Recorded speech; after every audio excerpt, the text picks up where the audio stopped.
Сегодня во всем мире отмечается День борьбы с пневмонией. Самостоятельным заболеванием пневмония не является. Это так называемый воспалительный процесс в легких, вызванный различными вирусами, бактериями или грибами. Кстати, для города Семилиственниц проблема весьма актуальная. Ведь появление и развитие пневмонии связано с понижением защитных сил организма, чему немало способствуют суровые климатические условия Крайнего Севера. Медицинская статистика фиксирует десятки новых случаев заболеваний, но в городской стационар с диагнозом пневмония поступают лишь единицы. В продолжении темы материал Ирины Волокитиной.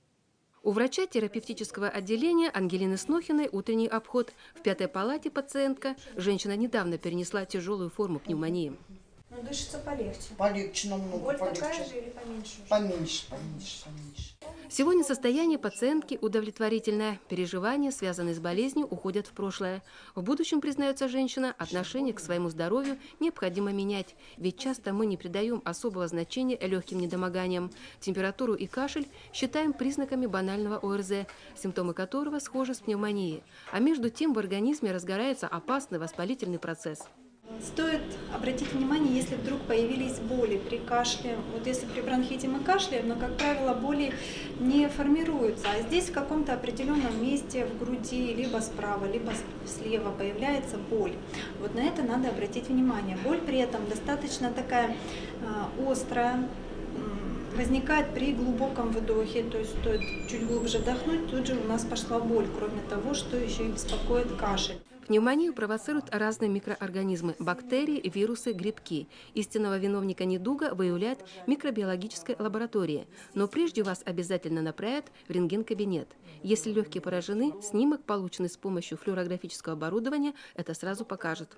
Он передается на экран, то есть сразу можно посмотреть и обследовать, например, правый, левый, боковой сделать.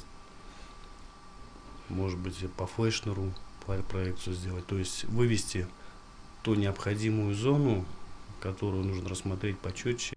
Для города Семилиственниц пневмония – заболевание весьма актуальное.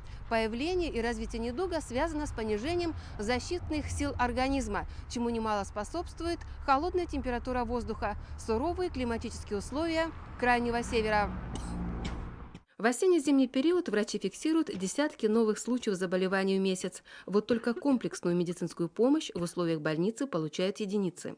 Как правило, люди у нас простывают, лечатся самостоятельно, либо амбулаторно, но при этом не соблюдают режим лечения, либо продолжают ходить на работу, соответственно, переохлаждаясь и усиливая воспалительный процесс, либо где-то не всегда принимая препараты, и, соответственно, пневмонии у нас количество растет. Плеврит, острая дыхательная недостаточность, инфекционно-токсический шок, нагноение легкого – это далеко не полный список осложнений, который может вызвать пневмония.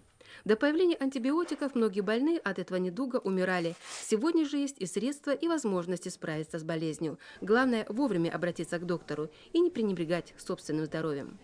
Ирина Волокитина, Эдуард Захаров, Кирилл Сементьев. Программа «Время местное».